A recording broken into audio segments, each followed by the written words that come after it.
لیکن آپ بھی تھوڑی مہربانی فرمائیں. آپ میسج پشاور کو کیا دے رہے ہیں اسلام آباد سے جب SIFC میں آپ خیبر پختونخوا کے وزیر اعلیٰ کو نہیں بلاتے؟ وہ علی امین خان نہیں ہے، اس کے پیچھے عمران خان ہے، اور عمران خان کے پیچھے 25 کروڑ عوام ہے.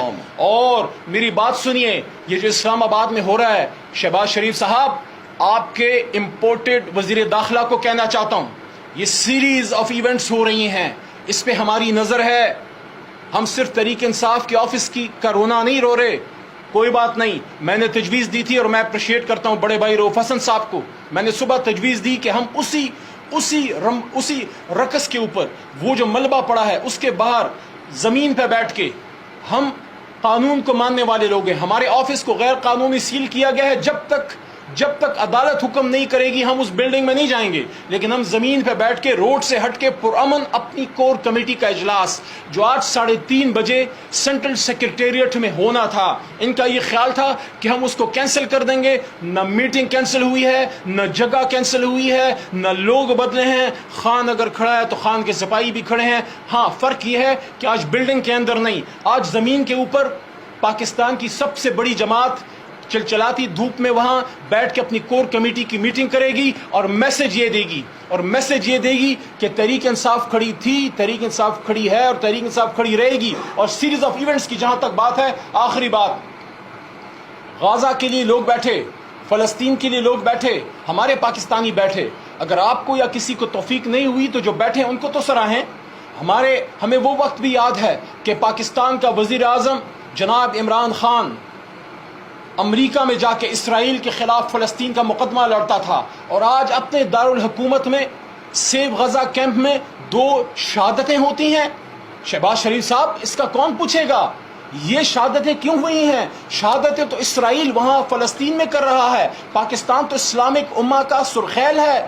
یہ تو عمران خان صاحب اور ہم سب نے قومی اسمبلی اور سینٹ کے فلوروں پہ بارہا کہا کہ مسئلہ فلسطین تو صرف عربوں کا نہیں، مسلمانوں کا مسئلہ ہے. اور جب قائد اعظم نے یہ بات کہہ دی کہ اسرائیل کو تسلیم نہیں کریں گے، اسرائیل جو ہے انلیجٹمیٹ چائلڈ آف ویسٹ ہے، آپ قائد اعظم کے فلسفے سے پیچھے ہٹ رہے ہیں. آپ پروٹیکشن دیں غزہ کے ان لوگوں کو جو ان کے لیے کھڑے ہیں. وہ کسی جماعت سے نہیں ہیں، وہ جماعت اسلامی سے نہیں ہے، وہ ہمارے پاکستانی وہاں پہ ہیں، کسی بھی جماعت سے تعلق ہو. تو ایک دن آپ نے یہ ہو گیا وہاں پہ، اس کے اگلے دن پر آپ نے ایک انتہائی اہم شخص جو پاکستان تحریک انصاف کا سیکرٹری انفارمیشن ہے، اور میں نے ان کا زخم دیکھا ہے، اتنا نیچے ہوتا تو آج خدا نخواستہ رؤوف صاحب ہم میں نہیں ہوتے. تو اور اس کے بعد شرم بالائے شرم، ستم بالائے ستم کہ کوئی انسان حیا کرتا ہے. اگلی رات آپ پھر آ گئے اور آپ نے یہ کیا. ہمیں یہ فکر ہے کہ اب آپ آج کی رات یا کل کی رات کیا کرنے جا رہے ہیں. کیا پاکستان کو سرزمین بے آئین کر دیا گیا؟ میں نے اڈیالہ میں پرسوں بھی یہ بات کی اور اس سے پچھلے ہفتے بھی، کہ کیا اڈیالہ کے اوپر سپریم پاکستان کا کانسٹیٹیوشن عمل درآمد ہوتا ہے یا گوانٹانامو بے ہے؟ کیا یہ ابو غریب ہے یا گوانٹانامو بے ہے؟ اس طرح عمران خان صاحب میرے ساتھ لیفٹ بیٹھے ہوئے تھے، اور میں نے جب ان کو بات کی کہ مجھے اڈیالہ میں ممتاز قادری صاحب جو ان کو پھانسی چڑھی، ان کے سیل میں مجھے بھی رکھا گیا تھا. تو خان صاحب مسکرائے اور میری طرف دیکھا کہ مجھے بھی ڈیتھ سیل میں ہی رکھا گیا ہے. کیا یہ ہم نے کرنا ہے پاکستان کے سابق وزیر اعظم کے ساتھ؟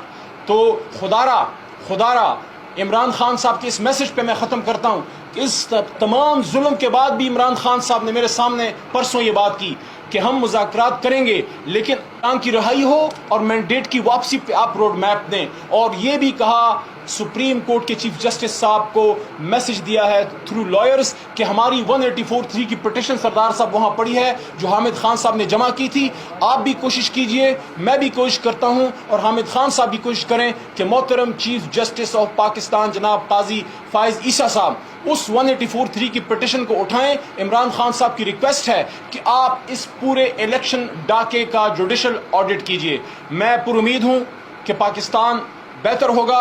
ہم نا امید نہیں ہیں، لیکن ظلم کی، جہل کی یہ رات جلد ختم ہوگی. اور یقین کیجئے وہ دن میں دیکھ رہا ہوں جب اس ملنگ کے منہ سے اللہ نے یہ بات نکالی تھی کہ میرا لیڈر پھر آئے گا، 2/3 سے آئے گا، 2/3 نہیں 3/4 سے آ گیا. اگر فارم 47 کا حملہ نہ ہوتا تو ہم یہ الیکشن جیت گئے تھے. لیکن انشاءاللہ جلد عمران خان صاحب پاکستان کے وزیر اعظم دوبارہ بنیں گے.